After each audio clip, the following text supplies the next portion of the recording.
감히 제가 이제 이 자리에 나와서 어떻게 손녀 자랑을 하겠습니까? 근데 감사하게도 1월 1일 첫 주에 저희 친손녀가 탄생을 했어요.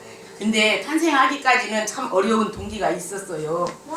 왜냐하면 저도 아이를 둘을 출산해봤지만 전치태반이라는 그런 진단은 들어보지도 못했고 얘기도 들어보지도 못했어요. 그래가지고 아이를 가지면 누구나 10개월이 뒤면 참 진통이 와서 아이를 낳는구나 이렇게만 알고 있었는데 며느라이가 그런 얘기를 해요. 한 달에 한 번 정도는 서울에 사는데 꼭 내려왔거든요. 근데 이제 배가 불러오고 해서 몸이 무거우니까 이제 내려오지 말아라. 너네들 쉬어라. 그렇게 항상 얘기를 저는 하거든요. 열심히 기도해라. 그렇게 했는데 한 달 정도 남겨놓고 아들하고 며느리가 내려온대요. 그래서 오지 마라. 무거운데 뭐더러 내려오냐.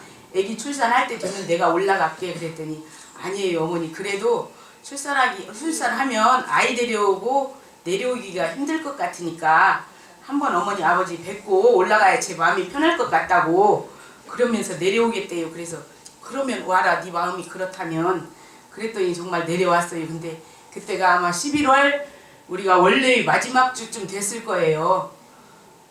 내려왔어요 토요일날. 그래서 그날 제가 식당 봉사를 했거든요. 나 일찍 가니까 너희들 그럼 지금 왔으니까 주일날 와서 목사님께 기도 좀 받고 가라. 그랬더니 옷이 남루하다고 그래요. 그래서 너 옷 보러 누가 네 옷 판단 안 하니까 그냥 와라 있는 그대로.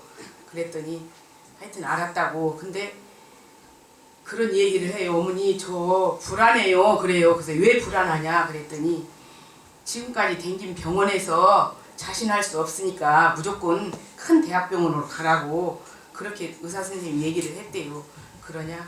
그럼 어쩔 수 없지. 일부러도 수술을 하는데 그렇다면 큰 병원으로 가자. 일단은 큰 데다 예약을 해라. 그랬더니 어머니 너무 무서워요. 그러더라고. 그래서 네 마음이 편해져야 되니까 일단 기도받고 그렇게 올라갔으면 좋겠다. 그렇게 하고도 저도 마음이 정말 불안한 거예요. 너무 불안하고 무섭고 정말 며느리 자식 하나 있는 것도 데려다 손주 하나 보고자고 죽이는 거 아닌가 이제 이런 방정맞은 생각만 들어가는 거예요. 그래서 익산 모 산부인과에 가가지고 상담을 한번 해봤어요. 가가지고 의사 선생님 제가 상담을 하러 왔어요. 치료를 받으러 온 게 아니라. 그랬더니 왜 그러냐요. 그래서 며느라이가 아이를 가졌는데 이제 한 달 정도 남았는데 전치태반이라는 게 뭐예요. 그랬더니 그것은 무조건 큰 병원으로 가세요. 모든 게 갖춰진 병원으로 가야 됩니다.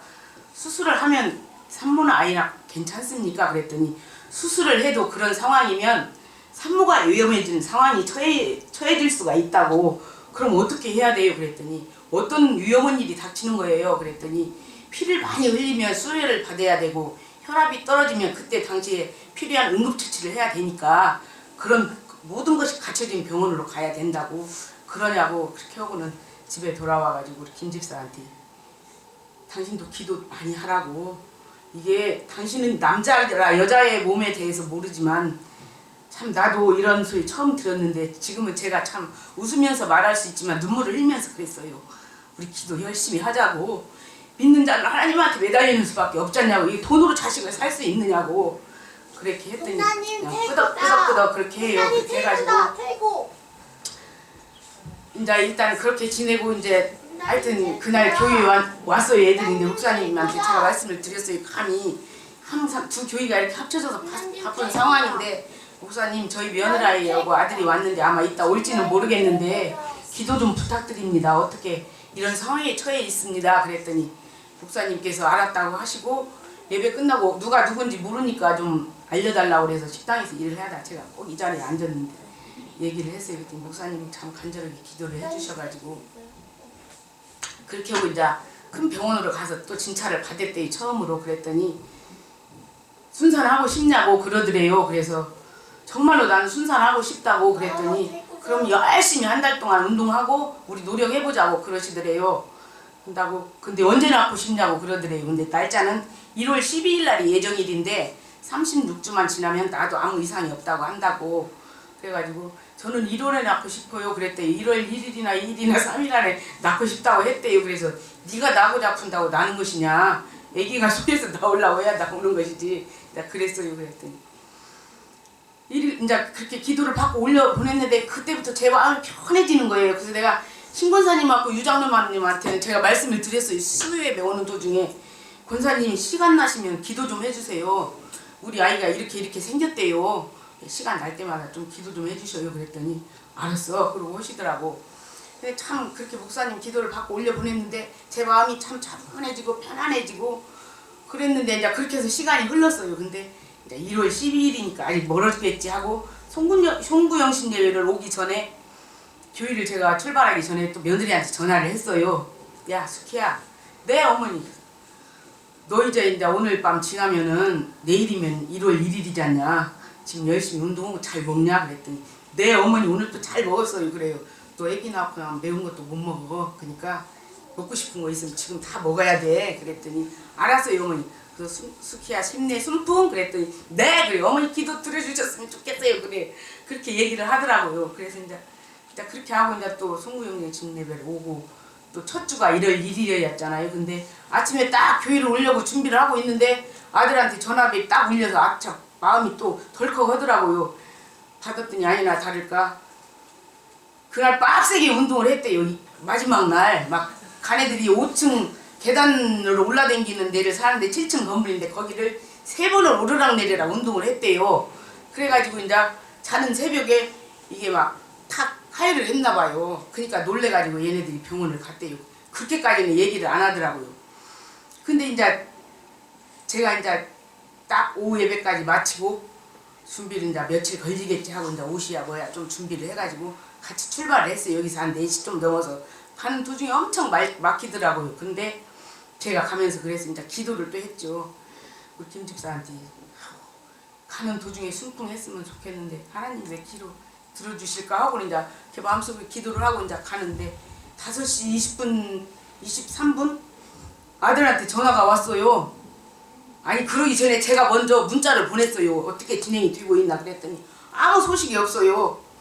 그러니 문자를 나중에 봤나 전화가 왔어요. 엄마 핸드폰 못 봤어요? 그랬더니 아무것도 못 봤다 그랬더니 사진 올렸는데요. 순산했어요. 어메? 뭔 순산을 해? 내가 그랬더니 어메 아멘이다. 내가 그랬더니 사진 보세요. 그래서 야 핸드폰이 이상한가 없다 아무것도.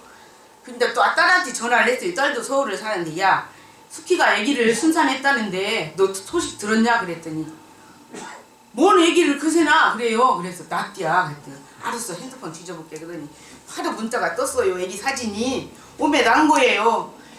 너무 감사해가지고 이제 막 하여튼 이제 조심해서 우리 가자고 일단 났으니까 하고 이제 느그던 마음으로 갔는데 딱 병실 문을 여는 순간 며느리가 어머니 기도 들어주셨어요. 막 그러면서 막 눈물이 글썽하는 거예요. 그래서 내가 며느라이를 꼭 안고 그래 하나님께 우리 기도하자. 그래 끌어안고 막 기도를 해줬어요. 그랬더니 어머니 저도 몸조리 하고 나면 교회 잘 나가겠습니다. 그런 말을 하는 거예요. 그래서 그래 일단 너도 건강하고 애기도 건강하니까 감사하다. 정말로 하나님께 영광이다. 그렇게 하고는 너무 감사해가지고 근데 면회도 거기 할 수도 없고 8시 넘으면 누구 들어오지도 못하게 하고 들어가지도 못하고 그래갖고 있지도 못하고 해서 야 나는 가고 네가 조리원 들어간다고 하니까 조리원 들어갔다 나올 때 치면 내가 올게. 그렇게 하고 정말 우리 또 열심히 기도 더 하자. 이제 그렇게 하고 항상 아기 젖먹일 때 끌어안고 네가 항상 감사한 마음으로 기도하면서 젖을 줘라. 저는 그런 말밖에 할 수가 없었는데 정말 이 모든 것이 정말 하나님께 영광이고 정말 너무 감사해서 저 혼자 간직하기에는 너무도 감사하고 버거워갖고 목사님한테 이제 전화를 드렸더니 목사님이 하나님께 영광 돌려야 된다 그래갖고 순종하는 마음으로 이 자리에 섰는데 제가 혹시 말씀 도중에 잘못 전달한 말이 있더라도 정말 하나님의 영광으로 받아주시고 여러분도 좋은 일 항상 있기를 기도합니다. 감사합니다. 감사합니다.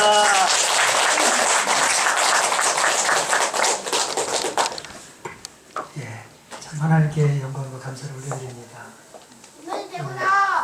전지태반, 전지태반에 의해서 참 위험한 상태라고 수술을 받을 수밖에 없는 상황이라고 그래서 그런데 그 상황 속에서 우리 집사님 가정이 이렇게 기도를 한번 좀 해주시라고 그래서 어려움 중에 하나님을 의지하는구나 그래서 이제 그때 이제 기도를 해드렸는데 올라가서 수술 받지 않고 이렇게 순산을 했어요. 하나님의 역사시죠. 어려운 상황에 하나님 붙으시라 그겁니다. 하나님께서 늘 밑에 쓰고 큰 역사를 채워주십니다. 제 기도할 때 그 한마디가 기억나요. 그래서 처음 와가지고 인사시키고 이게 며느리고 이게 아들이라고 그래서 이만 좀 어려움이 있다고 그래서 기도하면서 하나님 수술 받아야만 된다고 그러는데 그래 산다고 그러는데 산모가 위험하다는 그러는데 손 안 받게 해주세요. 안 받고 낫게 해주세요. 그 기도를 또 들어주신 줄로 믿습니다. 고난 가운데 있으면 우리가 더 하나님을 의지하고 기도하라는 사인이니까 앞으로 더욱더 기도하면서 매달려 있으면 그 성도님들 다 되시기를 축원을 드립니다. 자.